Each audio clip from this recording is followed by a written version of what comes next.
हमारे सहयोगी लगातार हमारे साथ बने हुए हैं। विशाल पांडे हमारे साथ हैं, विवेक राय हमारे साथ मौजूद हैं और जरा विवेक के पास चलेंगे। विवेक, पंकज चौधरी को लेकर तो हम खूब चर्चा कर रहे हैं, लेकिन इस लिस्ट में धर्मपाल लोधी से लेकर बीएल वर्मा तक का नाम है और ऐसे में अध्यक्ष पद की रेस में ये जो अन्य चेहरे बताए जा रहे हैं, इसको लेकर किस तरीके के प्रोज एंड कॉन्स सामने निकल कर आ रहे हैं, इनके पक्ष और विपक्ष में क्या जाता हुआ? विवेक, देखिए, आप बता दें कि धर्मपाल लोधी के जिक्र किया जाए, इसके अलावा एक नाम इसमें और जोड़ना होगा, वो नाम है स्वतंत्र सिंह का।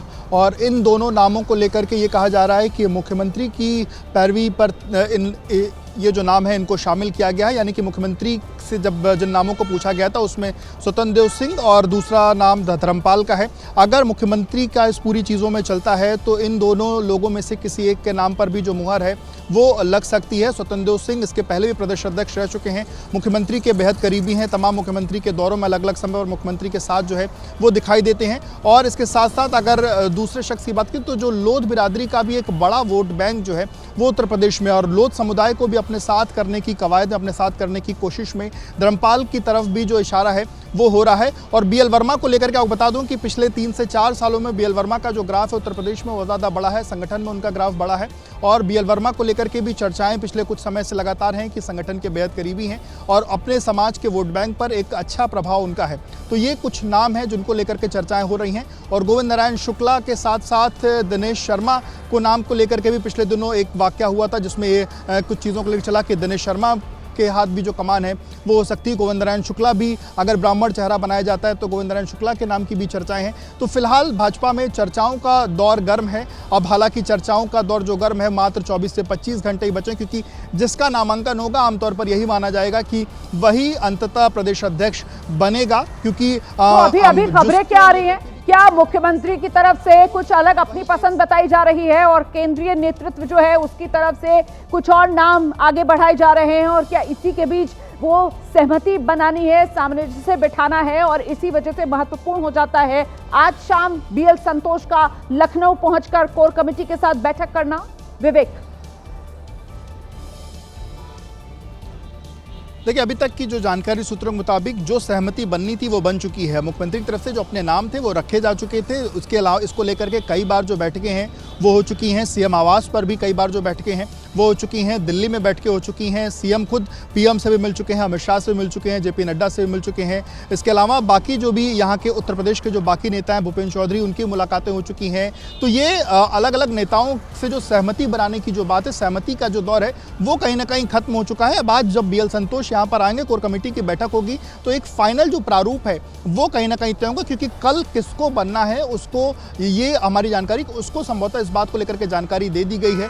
जो 3 से 4 नाम मुख्य लिस्ट में है उन 3-4 नामों को भी संभावना के तौर पर जानकारी दे दी गई है। और ये जो नाम है, ये नाम आज देर रात से लेकर के कल सुबह तक ये तमाम लोग लखनऊ में मौजूद रहेंगे। और कल उसके बाद फाइनली जिसको भी प्रदेश अध्यक्ष बनाना होगा उसको फिर पार्टी ऑफिस बुलाया जाएगा और फिर उसके बाद उसका जो नामांकन की प्रक्रिया है वो शुरू होगी। और इसमें 10 जो है वो लोग अपना जो प्रस्तावक के तौर पर उसमें शामिल होंगे। इसमें मुख्यमंत्री योगी आदित्यनाथ और दोनों डिप्टी सीएम में भी कोई एक व्यक्ति जो है वो प्रस्तावक के तौर पर मौजूद रह सकता है। इसके अलावा जो अलग अलग विधानसभा वार जो वोटर के तौर पर प्रक्रिया क्या होती है ये आपसे आगे समझती हूँ। विवेक, आप जवाब दीजिएगा प्रक्रिया को लेकर, लेकिन अभी हम तो 5 नाम चला रहे हैं जिसमें 2 ब्राह्मण समुदाय से आने वाले और 3 ओबीसी वाले चेहरे हम दिखा रहे हैं। लेकिन आपके हिसाब से तो ये लिस्ट और लंबी है, आप तो इसमें कुछ और नाम भी जोड़ रहे हैं। आप स्वतंत्र देव सिंह का नाम जोड़ रहे हैं, इसी तरीके से आप जो कुछ और अन्य नाम जोड़ रहे हैं उसके बारे में भी आगे विस्तार से चर्चा करेंगे। लेकिन फिलहाल जो ब्राह्मण समाज से आने वाले गोविंद शुक्ला, इनके बारे में एक बार फिर से आपको बता देते हैं। यूपी बीजेपी के महामंत्री हैं, अभी विधान परिषद के ये सदस्य हैं, ब्राह्मण समाज से ये आते हैं और ऐसे में इन पर बीजेपी भरोसा जता सकती है। उत्तर प्रदेश बीजेपी की कमान इनको दी जा सकती है। गोरखपुर जो क्षेत्र है वहां के ये मौजूदा प्रभारी भी हैं गोविंद शुक्ला। ब्राह्मण चेहरे के तौर पर इनकी प्रदेश में पहचान है, तो गोविंद शुक्ला का नाम भी इस रेस में लगातार बना हुआ है।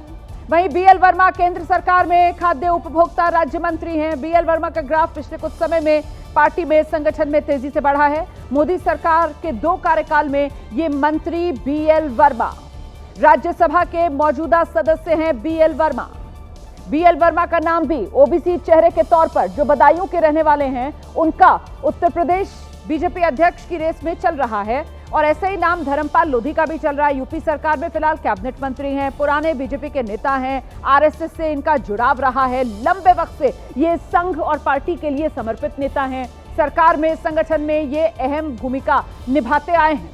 क्या इस बार बीजेपी प्रदेश की कमान इनको सौंपेगी? अपने आप में सवाल, क्योंकि रेस में इनका नाम भी बना हुआ है। और वहीं एक और ब्राह्मण चेहरा जिसके नाम की चर्चा बहुत जोरों पर हो रही है, हरीश द्विवेदी है नाम इनका। बस्ती से सांसद रहे हैं ये हरीश द्विवेदी, पूर्व सांसद हैं फिलहाल। ये ब्राह्मण चेहरे के तौर पर इनकी इस इलाके में बड़ी पहचान है और ऐसे में संगठन से लेकर सरकार तक का एक लंबा अनुभव हरीश द्विवेदी का है। क्या ये अनुभव इनके काम आएगा और यूपी बीजेपी की कमान इस बार हरीश द्विवेदी को मिलने जा रही है? क्या महत्वपूर्ण ये भी हो जाता है कि क्या पिछड़े चेहरे की जगह बीजेपी इस बार उत्तर प्रदेश में अध्यक्ष पद की कमान किसी सवर्ण चेहरे को सौंप सकती है? क्या सवर्ण चेहरे पर बीजेपी दांव लगाएगी अध्यक्ष पद के लिए? ये भी अपने आप में महत्वपूर्ण हो जाता है, क्योंकि माना तो यही जा रहा है कि बीजेपी की तरफ से अध्यक्ष पद के लिए ओबीसी चेहरे को ही चुना जाएगा, ताकि 2027 विधानसभा चुनाव, जहां मुकाबला मुख्य तौर पर समाजवादी पार्टी से होगा, ऐसे में वो पीडीए की काट के लिए महत्वपूर्ण हो जाता है बीजेपी की कमान ओबीसी चेहरे के हाथ में हो। सीधे आपको लेकर चलेंगे, हमारे साथ हमारे सहयोगी विवेक राय लगातार बने हुए हैं और जरा विवेक से ही जानते हैं। विवेक, हम तो 5 नाम दिखा रहे हैं, लेकिन आपकी जो लिस्ट है उसमें कुल कितने नाम हैं जो इस रेस में बने हुए हैं? विवेक, देखिए, इन नामों में स्वतंत्र का भी नाम जुड़ा हुआ है। इसके अलावा हरीश द्विवेदी के नाम का आपने जिक्र किया ही क्या, दिनेश शर्मा के नाम को जी, और दिनेश शर्मा के नाम को लेकर के भी चर्चाएं जो हैं वो गर्म हैं। तो ये कुछ नाम हैं जिनको लेकर के चर्चाएं हैं।